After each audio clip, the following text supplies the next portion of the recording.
کچھ چیزوں سے دل سخت ہوتا ہے. جو لوگ دنیا داری کی اور فضول باتیں زیادہ کرتے ہیں ان کا دل سخت ہو جاتا ہے. جو ہنستے زیادہ ہیں ان کا بڑا سخت ہو جاتا ہے. اور صوفیاء کہتے ہیں جو کسی پہ ہنستے ہیں نا ان کا تو مردہ ہی ہو جاتا ہے, تو معاملہ ہی ختم ہو گیا. اور جو لوگ رزق حرام کی طرف بڑھتے ہیں ان کا دل بھی مردہ ہو جاتا ہے. اور اقبال کہتے ہیں جو مشینی زندگی گزارنے لگتے ہیں نا روحانی زندگی سے نکل جاتے ہیں. ہم آج کل مشینی زندگی پہ آ گئے. ہمارے پاس انٹرنیٹ ہے, موبائل ہے, آواز کے فاصلے اتنے کم ہوئے ہیں کہ دلوں کے فاصلے بڑھ گئے. اقبال کہنے لگے دل کے لیے موت ہے, دل کے لیے موت ہے, دل کے لیے موت ہے یہ مشینوں کی حکومت. احساس مروت کو کچل دیتے ہیں یہ آلات, آلات پہ زندہ ہیں ہم. دل کے لیے موت. اور کسی کے گھر جانا, دروازے پہ دستک دینا, اور کبھی خط لکھنا تو سوچ سوچ کے, کبھی کاٹنا تو پھر لکھنا. لفظ یہ اس کے شایان شان نہیں, یہ جملہ میں نے بدل دیا ہے. لیکن اب بے باکانہ گفتگو ہے, تو مجھے وائس کر دے, میں تجھے وائس کر دوں گا, حال ہی کوئی نہیں. تو کیا کوئی سوچے گا, کیا کوئی لکھے گا, کیا کوئی اس میں خوبصورتی کے رنگ بھرے گا. سخت ہو جاتے ہیں دل جب آپ مشینوں کی زندگی میں زندہ رہتے ہیں. دل نرم کیسے ہوتے ہیں؟ میرے نبی پاک نے فرمایا یتیم کے سر پہ ہاتھ پھیر, رب تیرا دل نرم کرے گا. اگر زنگ لگ جائے دل کو تو اللہ کا ذکر کر, قرآن پاک کی تلاوت کر, اللہ تیرے دل کو نرم کر دے گا. اور پھر فرمایا کہ اگر دل سخت ہو جائے تو موت کو یاد کر, تیرا دل نرم ہو جائے گا.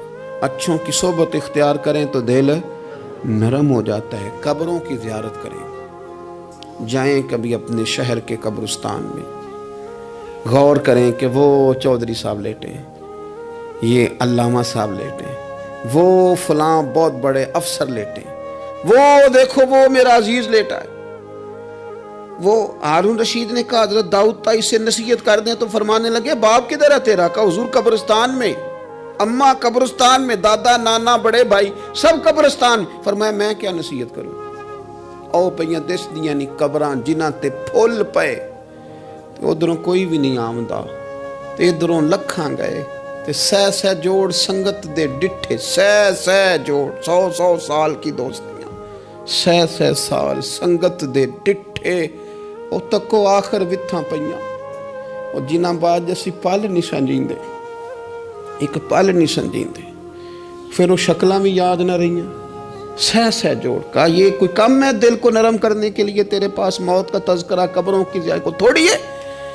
یہ چیزیں دل نرم کرتی ہیں یار, نرم کرتی ہیں چیزیں دل. سختی طبیعتوں کی, مزاجوں کی سختی, دوسروں کے بارے میں ڈاٹے جذبات, ہمارے رویے ڈاٹے, ہماری طبیعتیں سخت. حضرت عبداللہ ابن مسعود رضی اللہ تعالیٰ عنہ نے ایک شخص کو جنازے کے موقع پہ ہنستا ہوا دیکھ لیا, فرمایا آج کے بعد تیرے ساتھ کلام نہیں کروں گا.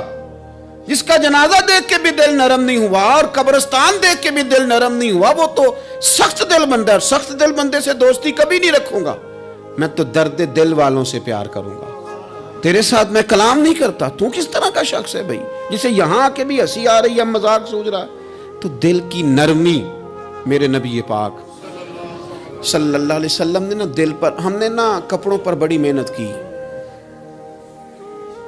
ہم نے چہروں پر بڑی محنت کی, ہم نے اپنے ظاہر کو سنوارنے پر ہم نے اپنے حق میں بڑے بڑے لفظ یاد کیے, بڑی کہانیاں یاد کی, پر دل کے لیے محنت, اس پر محنت ہی نہیں کی. اعلیٰ حضرت فاضل بریلوی کتنے بڑے عالم ہیں, 1000 کتاب کے مصنف, اور ان کے فتاوی موجود ہیں کہ جس بندے کا تلفظ ٹھیک نہ ہو, یعنی جو ضروری قواعد ہیں وہ قرآن پاک کے جس کو نہ آتے ہوں اس کے پیچھے نماز نہیں. جو ہا اور ہا میں فرق نہیں کر سکتا, حمزہ اور عین میں فرق نہیں کر سکتا, وہ الفاظ کا معنی بگاڑ دے گا. لیکن اعلیٰ حضرت چونکہ صوفی ہیں, درویش ہیں, علم کے ساتھ تو ایک اور رنگ بھی بیان کرتے ہیں. وہ کہتے ہیں یہ نہ ہو کہ صرف تو حروف کے ہیر پھیر میں لگا رہے, صغرے کبرے ٹھیک کرتا رہے, داربا یادرب کے چکر میں پڑا رہے, اور دل پر تو توجہ ہی نہ دے. فاضل بریلوی رحمۃ اللہ علیہ فرمانے لگے کہ 2 علماء نے قرآن ایک درویش کے پیچھے نماز پڑھی, تو مستحب جو قواعد تھے نا جن کے بغیر نماز, وہ ٹھیک نہیں تھے ذرا ان کے. تو وہ کہنے لگے دیکھا جی اتنے بڑے پیر صاحب ہیں اور ان کی تو قرات ہی ٹھیک نہیں, تلفظ ہی ٹھیک نہیں. حالانکہ لفظ تاثیر سے بنتے ہیں تلفظ سے نہیں، لفظ تاثیر سے بنتے ہیں تلفظ سے نہیں۔ اہل دل آج بھی ہیں اہل زبان سے آگے۔ انہوں نے کہا جی بابا جی کا تو تلفظ ہی ٹھیک نہیں۔ اعلیٰ حضرت نے لکھا ہے ملفوظات شریف میں، فرماتے ہیں پھر وہ نہ نہانے کے لیے چلے گئے نماز پڑھ کے فارغ ہو کے، تو وہ پانی میں اتر گئے تو شیر ان کے کپڑے اٹھا کے لے گیا۔ اب کتنی کو دیر پانی میں رہتے، نکلے بھی تو کیسے نکلے، شرم آتی ہے۔ مختصر لباس پہن کے وہ غسل کرنے کے لیے گئے تھے، اب پانی میں سردی، کتنی کو دیر بندہ پانی میں رہے۔ لوگوں نے آ کے کہا حضور وہ آپ کے مہمان تو الجھ گئے، بڑے بری طرح پھنس گئے، مہربانی فرمائے ان کو تو بچائیں، وہ تو سخت الجھن میں۔ کیا ہوا؟ کہنے لگے وہ شیر کپڑے لے گیا اور وہ پانی میں ہے، اب کچھ تو ہونا چاہیے۔ تو وہ بزرگ گئے، جا کے نہ دور کھڑے ہو کے شیر کو آواز دی، شیر کو۔